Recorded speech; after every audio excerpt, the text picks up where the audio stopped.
Hi guys, good morning guys. இன்றைக்கி பார்த்தீங்கன்னா நாங்கள் வந்து கும்பகோணத்துலேருந்து ஆடுதுறை நியூ பிரிட்ஜ் வரைக்கும் வந்தோம். இன்னைக்கு ரைடு வந்து 25 to 30 கிலோமீட்டர்ஸ் ரைடு.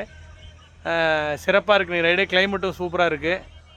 நான் பார்த்தீங்கன்னா கிட்டத்தட்ட ஒரு 15 நாளாக வரல. கொஞ்சம் வேலை பொருள் காரணமாக வெளியூர் காரணமாக என்னால் வர முடியல. ஸோ இன்னிலேருந்து நம்ம டெல்டாவில் ஜாயின் பண்ணி அப்படியே நம்ம ட்ராவல் பண்ணுறோம். வழக்கம் போல் சொல்கிற மாதிரி தான், சீக்கிரமாக நீங்கள் எல்லோரும் டெல்டா சைக்கிளில் ஜாயின் பண்ணி உடம்ப ஃபிட்டாக வச்சுக்கோங்க. எல்லோரும் குயிக்காக வாங்க, சீக்கிரமாக வாங்க. குரூப் வர வர ரொம்ப ஹாப்பியாகவும் சந்தோஷமாகவும் போயிட்டுருக்குது. உடல் ஆரோக்கியம் நிச்சயம் தேவை. அதனால் உடல் ஆரோக்கியத்துக்கு பார்த்துக்கணும்னா டெல்டாவில் வந்து ஜாயின் பண்ணணும்.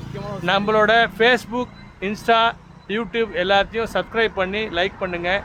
டெல்டா சைக்கிளிங்னு இருக்கும், அதை எல்லோரும் நீங்கள் சப்ஸ்கிரைப் பண்ணி நாங்கள் போடுற வீடியோவெல்லாம் கண்டினியூவாக பாருங்கள். என் நண்பர்களோட கேட்டாங்க, என்ன நீங்கள் ஒரு 10-15 நாளாக எதுவுமே போடலையே அப்படின்னு சொல்லி கேட்டாங்க என்ன. ஸோ எனக்கு வேலை காரணால பரமில்ல. எங்களோட இதை வந்து எங்கள் முதலாளி டிஆர்எஸ் சங்கர், மற்ற பாலா இவங்கெல்லாம் சைக்கிளிங் ரெகுலராக போயிட்டு இருந்தாங்க. ஸோ ஹாப்பியாக இருக்குது. இனிமேல் நம்ம ரெகுலராக போகிறோம், எல்லோரும் போகிறோம். குயிக்காக வாங்க. வேறு ஏதாவது சொல்லணுமா சார்? சார் லீவ் போட்டால் ஃபைன் உண்டு. இப்போ வந்து ஓட்டு போட்டுட்டு வரலன்னா ஃபைன் உண்டுன்னு ஒரு குழு வந்து சொல்லியிருக்கு. ஸோ அதை வந்து நம்ம எல்லோரும் சேர்ந்து ஒரு பரிசீலனை பண்ணுவோம் guys. Bye bye, see you, tata, bye.